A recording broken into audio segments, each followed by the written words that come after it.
hapa yafanya 10 minutes classique na pinduka mubaya na batu ndo bale mkono ndio na sauve pale ndo batu chef ulikuwa ndani batu bale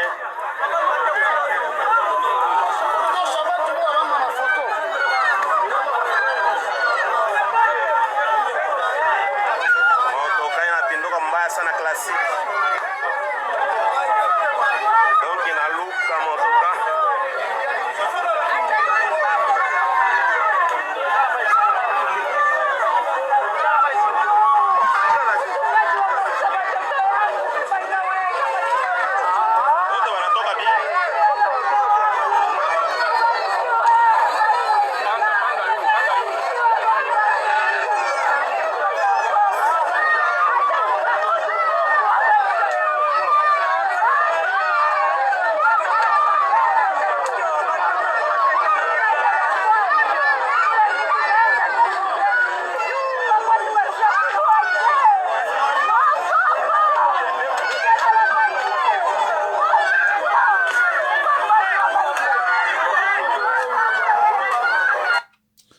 Bandeko mbote na bino baninga mboka mobimba oya biso kolela na kolela tango kolandela pe muke omona chauffeur wana azali na permité omona mutu moka mutalakisa ke boba ye baba nikumba na ye tala bandeko nanga botala bozomona nde bazokindozwa bana bazokitisa bango donc eza triste vraiment eza triste alo bandeko tokolobela Kinshasa eza scandale 19 millions d'habitants na kati ya Kinshasa baluba bakomi kuna 2 millions 800 600 na Congo central 600 000 na Congo central au moins 200 000 na Bandundu mais tokolobela yango parce que eza kokamwa mingi comment ça se fait que bazoyela na nzela Bandundu mais na Bandundu baza muke baza 200 000 bongo na Bakongo bako ba 600 000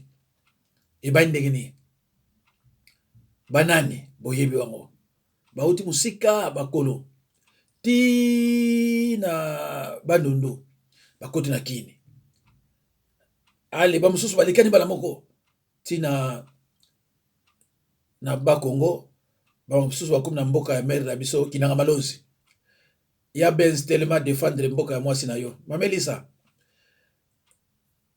keba mboka ezokende mboka na yo ezokende yebisa arma ke mboka na bino ezokende yebisa ya benza telema mamelisa na cliché nazolo bango clair hein merci voilà alors totala mboka ndenge eza ko marcher mikolo oyo ba solution eza te eza mawa totala bandeko limité Funa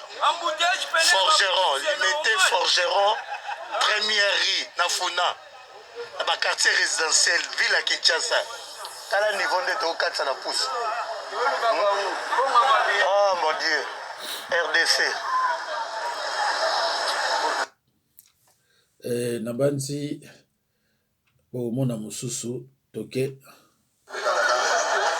RDC Fachi Beto usale za usala mbogo yo pardon Zamba Sunga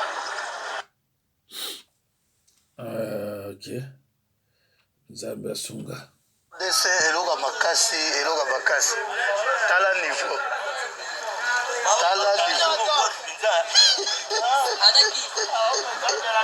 oh là c'est pas vrai quoi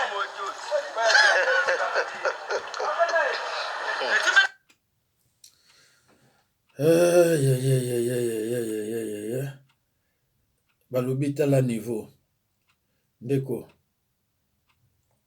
eza mawa mboka mobimba ezalaka toujours na ba problème donc eloko moko ya malonga na mboka wana eza te totala nano nani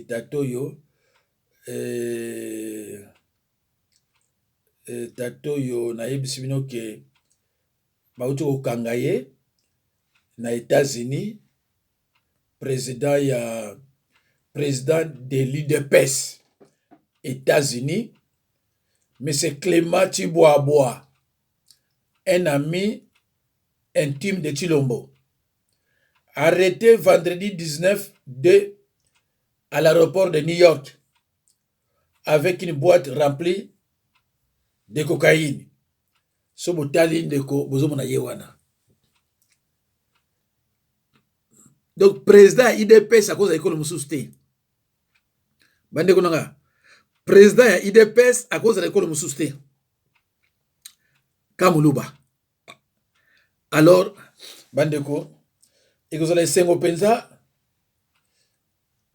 to solo lana mbona la yango. Ndeko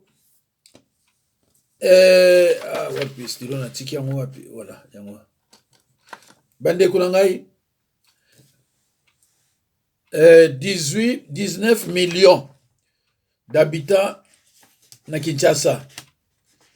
Na 19 millions wana baluba bakomi 2 millions 800 na kati ya Kini. Bazali ka mwa ndambo soki ba 100 000 banda Chilombo azwi pouvoir bakomi 2 millions 800 bayekoluka musala. Mais ce qui est bizarre, 600 000 na Congo central. Basuba komiti na bande nanga na kinanga balozi. Yana ABC ndeko nanga Elisa na Clichy yebisa mobile na yo ya Benz botelema. Botelema bundela mboka oya bino ya Benz telema bundela mboka oya mwasi na yo. Kinanga balozi bande nanga ezo kine pa baluba. Nani lekyo nani beau-frère Arma territoire ya mwasi no Luozi telema sionte ukende. Baluba kutuna ebele na Mwanda Tchela balekani. Donc na Congo central bakomi 600 000 600 oui 600 000 600 000 na kati ya Congo déjà.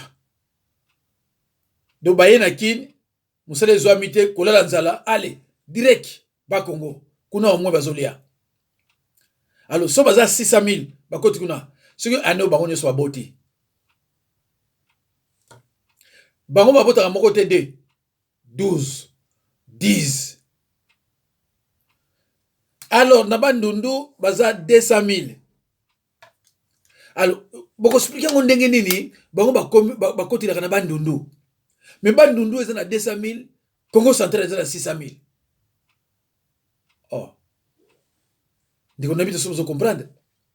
Bauti Kasai, Kananga na Mbujimayi. Bayenge bandundu. Mais ndeni siko na Congo central bakomi 600 na bandundu batiki 200.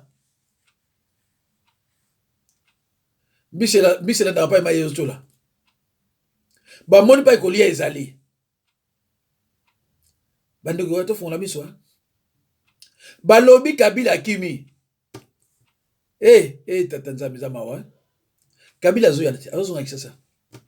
Partout baluba fuite forcé de Kabila fui Kabila Kimi bandeko nanga comment ça se fait que bato bakomina ba azoyo bazo comprendre ka eloko te Kabila Kima bokomona tango Kabila zola la pongia Kimi parce que défense za na ye abibozwa obolingi ye défense za na ye so bo sakala boyibino ndeko nanga namoni ndeko moko boye akachwa muluba akachwa boyebie akachwa alobi na présidence bata IDPS bazate et puis na gouvernement pe azomona peta bata IDPS te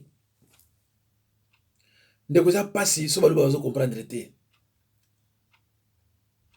Chilombo azana IDPS te.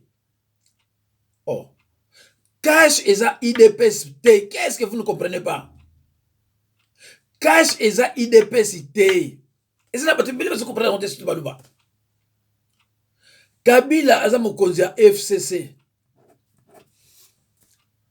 Na FCC abimisi sous ensemble ya FCC babenyango Cash. Asale loko na ye. Tango asale loko na ye abengi Chilombo. Atuni Chilombo soki akoko superviser eloko oyo. Azopesa pouvoir na eloko oyo. cash.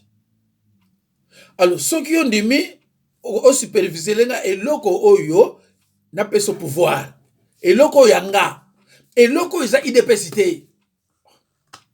Oh, nous avons lutté pendant 32 ans, mais 32 ans, bon, lutter n'a besoin de côté. Cash isa idépacité. Voilà, vous comprendre. Donc, pouvoir, isa n'a pas beaucoup idépacité. Pouvoir, isa n'a pas beaucoup ya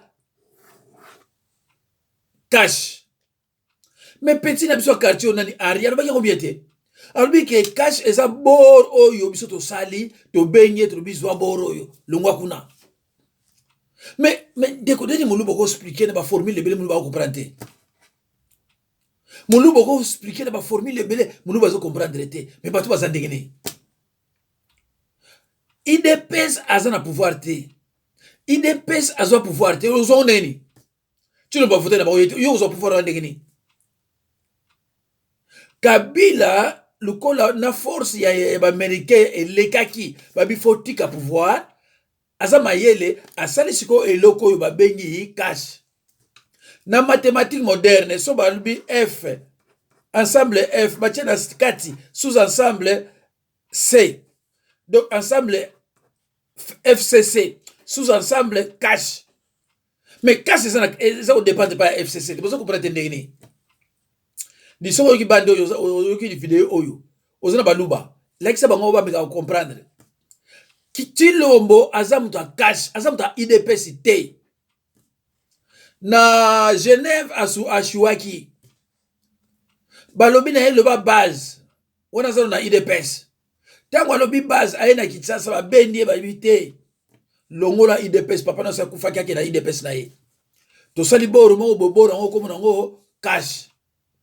Est-ce que na abréviation cash awa idépacité nini idépacité na kati ya malheur à ceux qui comprennent les choses en retard. Si tu l'as andimi cash awa, andimi idépacité. Ba yebisi la présidence, tout le monde a cash, tout le monde a idépacité. Bata cash banani, ba camarade na yo, ba solar na Belgique. Yangwana zui ba camarade na ye, atie ba na présidence. Si yo bango ba solar, non, bata idépacité ba présidence, mais présidence ezana il y a idépacité. Tu peux vous les formes comprendre quoi? Il y a ça qu'on attaque pas attaquer président ou na idépacité, asa président ou na cash. Donc ba benga na kamikolonio so na Chilombo. Yoga na Kanambe. Chilombo ba benga na mikolonio so zamba sala na Kanambe. Kanambe fatura ndeni kuna ça va bien ça va. Si. Quand on a bato wa sala accident ba kufi kabila be off. Ba telema. Oh, côté on a des maïs, moi, mingi, tout ça bien. Et aussi, on a un Tita, comme en 2022, ou bien avant 2022, Kabila akoya ayebise tiranga mutu oyo na seni. Lukola ye aza mutu ya cash. Cash za Kabila. Il fera obtempérer na ordre ya Kabila. Allez, ache mutu ya FCC na seni comme preuve bino so monate balobi na ye botila biso Burundi oyo premier ministre Yasani azuya che premier ministre akoki koloba te il faut obtempérer aux ordres donnés par Kanambe son chef direct. Il faut comprendre il faut comprendre. Donc, si vous s'attendre à quelque chose, il y a un bokondi kuna bino so na ba mulawa o so nani na ba kachwa oyo alingo kufa na nzala nani oyo alakia wa chatumba. Bango tu ba na ba o ba na ba Afrique du Sud kuna alobi mengai pouvoir za ngate. Qu'est-ce que vous ne comprenez pas? Parce que la Congo so ba bino leni so vous comprendre kate.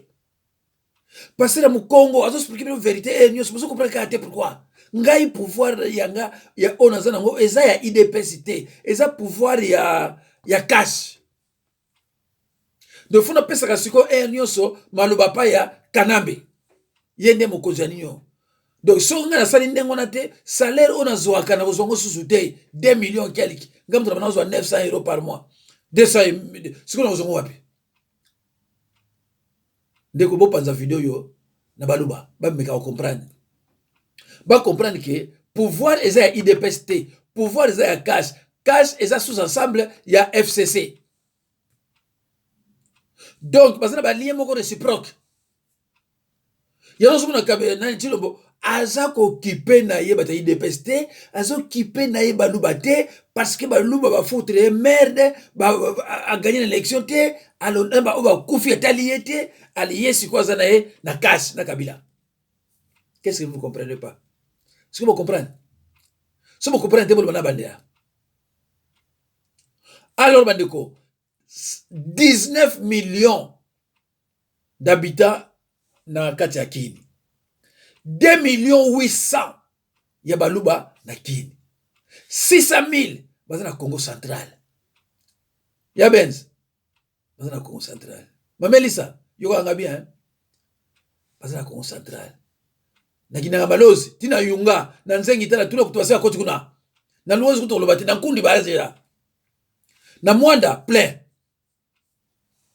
bon bango sikoyo oli 600 oyo 600 000 oyo eza na bandundu rien ou bien quoi bon ne côté tout bon baki data ndambo kuna na côté bazate mais pourquoi balandi côté pondu ya laka côté batu ba travailler nyo sopona kolia 600 000 to yebitira minute no zolo soki 100 000 baboti so baboti no comme scandale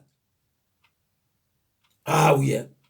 Bon siko 2 millions 800 obazana kisasa soki baboti ka ou bien 1 million 500 baboti ka ah mais sili bakoma 10 millions na Kini sikoyo ndako ya kufutile comme cher mai ezate pour ni pour baluba baliki trop pour baluba baliki trop basokoli trop allez mai kei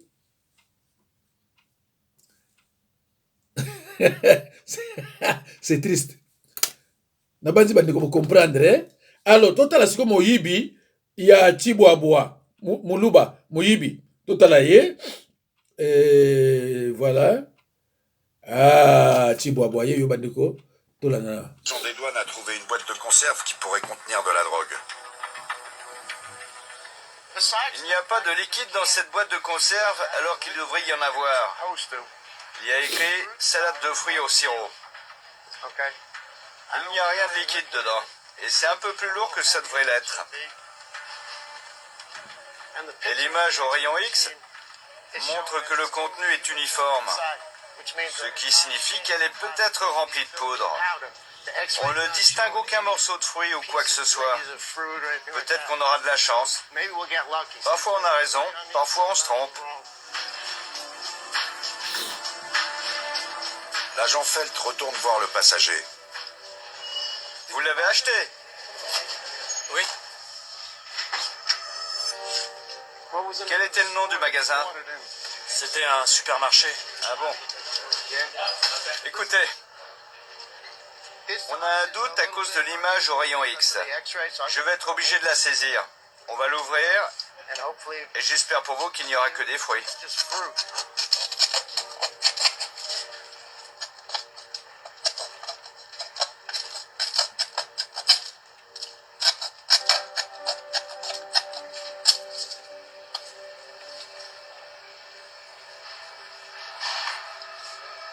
Ça sent pas les fruits. L'odeur est bizarre. Ça sent bizarre.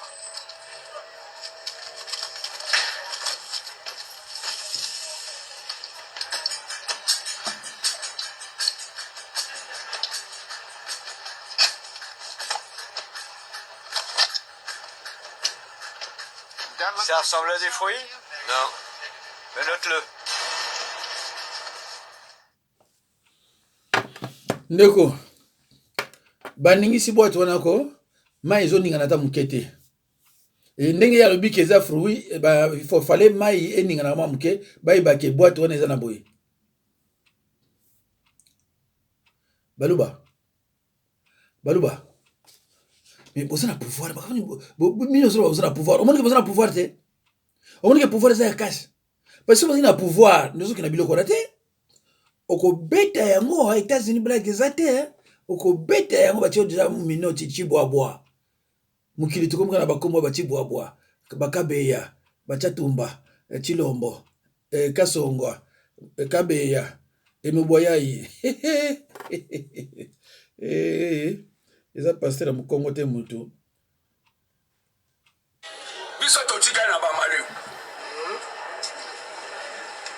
komba na biso ezalaki ke congolais nyonso aza na droit ya kolia omelette komba na biso yango wana toyei classe ya babourgeois te.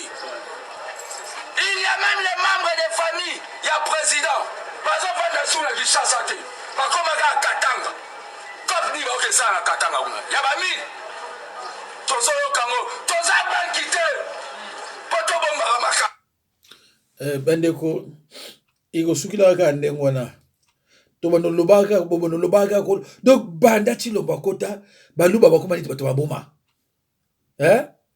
oyo nazoloba na yo bolakisa bino oyo akanisi pasi oyo eza na mbujimai abi te na ozonga te ndeko pasi eza kuna na baprovince nyonso oyo eleki pasi koleka mbujimai eza te donc mobulu kolia eza ya pasi yango namoni mama oyo ntango azuka mwa eloko kolia batuni abi te na ozonga so mbujimai te pourquoi parce que baza bapeuple moko paresse basalaka bilanga te balingi kosala bilanga te balingi kozala bamason te non bango balingi wana te bango balingi kaka juriste bureau ingénieur nini epuis apôtre baapôtre bakufa mais bango baapôtre eza ebele alobotaka na mama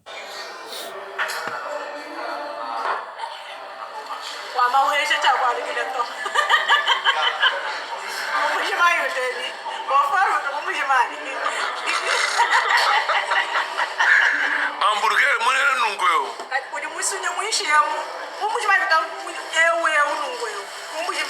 nakudambile sidobi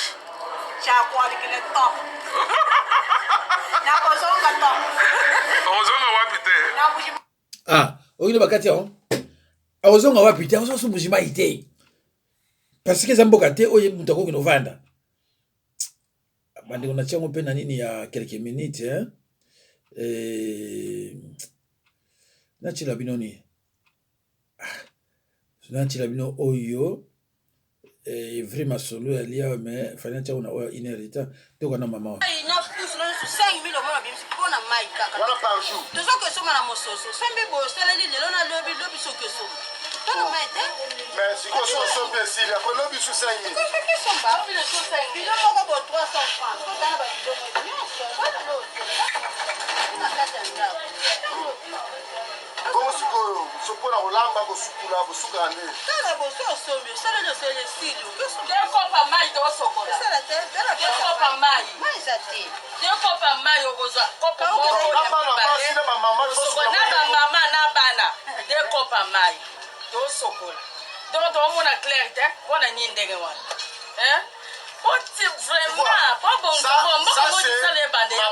ma base de Kalam. Vous êtes en train de suivre toutes les déclarations. Alors bandeko moi to kotikango yate to kamuke mamo yo bona kata ye na nzela goyo kata ndamo. Bonjour. Il faut qu'un ambassadeur européen s'y fasse tuer pour que tout à coup, soudain, brusquement, le reste du monde se souvienne que le Kivu subit une guerre meurtrière depuis des années. Pourtant, la mort est quotidienne dans cette région. Des civils sont tués par centaines, des femmes violées, saccagées, des enfants enlevés et mis en esclavage. Les chiffres sont énormes. Les hommes, les femmes, les enfants meurent à une cadence que même des concepteurs de jeux vidéo n'auraient pas osé imaginer. L'Est de la RDC, composé du Nord Kivu, du Sud Kivu, de l'Ituri et du Parc national des Virunga, est un territoire où des milices armées, financées par les États voisins, notamment le Burundi, l'Ouganda et le Rwanda, sèment la mort, la violence et la désolation pour s'approprier des richesses du sol et surtout du sous-sol. C'est ainsi qu'un pays comme le Rwanda peut se retrouver premier exportateur de coltan, alors que la grande majorité des réserves mondiales de ce minerai se trouve en RDC. Un peu comme le Burkina Faso s'était retrouvé grand exportateur de cacao au temps où la rébellion de Guillaume Soro avait coupé en deux la Côte d'Ivoire, premier pays producteur. Lors d'un recensement effectué récemment, on a compté 122 différents groupes armés à l'est du pays. 122. Au Congo, il y a eu 700 morts du Covid en 2020, mais sur la même période, dans le pays où béni et maudit, rien que dans la province de l'Ituri, la milice ougandaise ADF a tué 849 civils et enlevé 534 personnes, dont 457 sont toujours portées disparues. Ça, ce sont seulement les chiffres régionaux d'une milice sur un an. Il y en a 122. Toutes plus barbares les unes que les autres. Je vous laisse faire les calculs. Et pendant que les puristes se disputent sur le fait de savoir si on doit qualifier ces millions de morts de génocide ou pas, l'hécatombe continue. Les conflits ethniques ou communautaires entre Banyamulenge contre les Maïmaï ou bien entre les Lendu et les Ema sont des exemples, sont attisés et exploités pour des guerres économiques.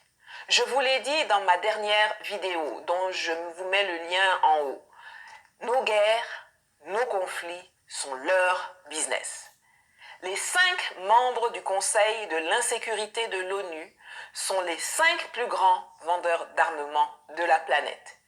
Et c'est aussi chez eux que se trouvent les entreprises qui ont besoin des minerais de sang dont regorge le Congo, qui représente 90% des exportations d'un pays qui est classé comme le 8e le plus pauvre de la planète. Mais vous et moi, nous savons bien que le pays n'est pas pauvre, qu'il est même l'un des plus riches du monde. Mais ce sont ses habitants qui sont maintenus dans la pauvreté. Un autre exemple d'irrationalité. La RDC est dotée d'un potentiel hydroélectrique gigantesque, 100 000 MW, soit le tiers du potentiel de l'Afrique. Mais seuls 2677 MW sont installés, dont seulement 1130 MW sont en fonctionnement pour cause de manque de maintenance. Et c'est comme ça que seuls 9% de ses habitants ont accès à l'électricité. C'est à se taper la tête contre un mur. Si c'était 3 collaborateurs locaux de l'ambassade d'Italie qui étaient décédés, ça n'aurait pas fait les grands titres. Ça aurait été business as usual. Dans notre monde sans pitié, tant que les morts sont des noirs, c'est pas grave. Ça compte pas trop. Et merci. Ça, Tant que les noirs sont des nakotia yango na peut-être na nini ya n'est-il pas qu'ils n'arrivent jamais en Europe alors qu'ils meurent dans les forêts moko susu awa naluka mpona natiela bino, mais malheureusement aïe aïe aïe aïe aïe aïe aïe aïe zela natala suna ko monango.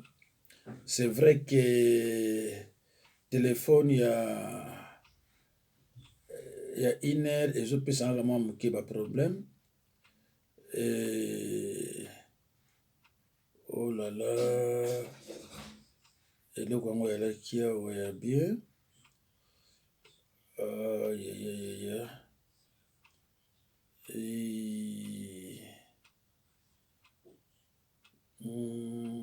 Mais ye akufi biro na ezalaka na kini ye akokufila pai bato bazoyibaka babiloko sikoyo oyo ya biso problème mpenza bandeko eza wapi ye akokufila epai bato bayibaka pai bazozwaka mbongo pai yaki okufila kuna.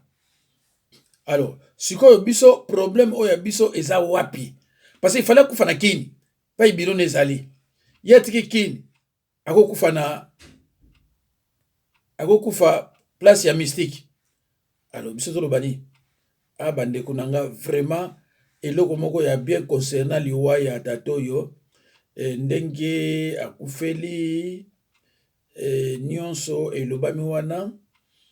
Voilà, na retard mes problèmes ezaki pe congolais mbote na biso. En tout cas liwa ya ambassadeur ya Italie na kati ya mboka na biso et faire couler beaucoup d'encre. Mais bandeko to palangana te, dans la réalité les véritables coupables ce sont ces deux messieurs là. Ndenge bomoni bango makambo bandaki ndenge nini.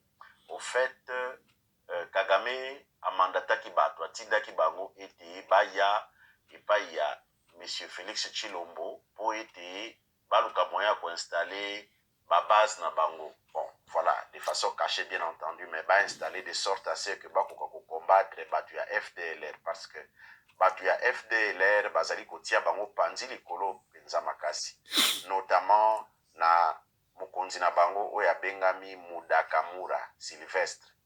Alors Mudakamura wana azali pe na bapartisan na ye oyo bazali awa na kati ya diaspora oyo bamanifestaka terriblement, oyo batiaka vraiment nani Kagame mal à l'aise ye na batu na ye.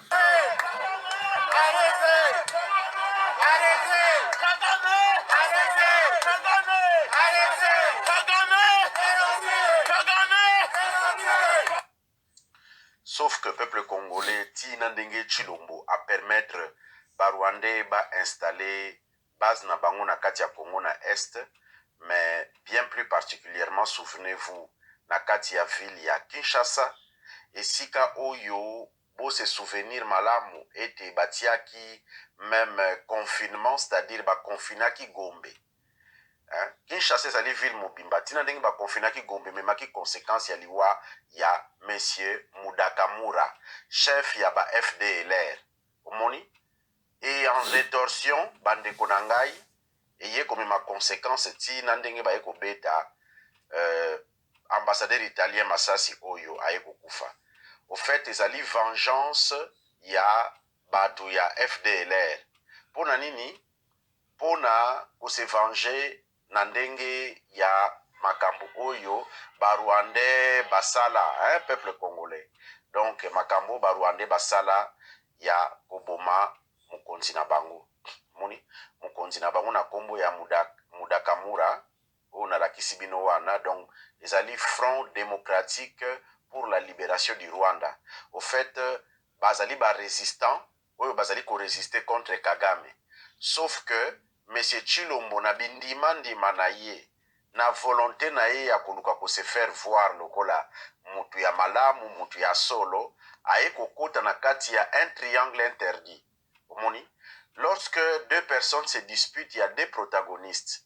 Omoni, bazo betra masasi normalement kokota te, à moins que ozala na intérêt moko supérieur oyo eleki yo oyo eza ko concerner vraiment nation mobimba, un intérêt bénéfique pour toute une nation. Moni, mais normalement kokota te, mais Tshilombo ke kokota na kati ya conflit wana e ba conséquence yango yo tokomi komona. Alors peuple congolais, messieurs babomiye na nzela, c'est-à-dire babetie masasi na nzela, mais siko par quelle magie nzoto na ye ke ko se retrouver place où natie cercle rouge. Botala malamu place où natie cercle rouge wana. Eza penza na kati ya zamba face ya balabala.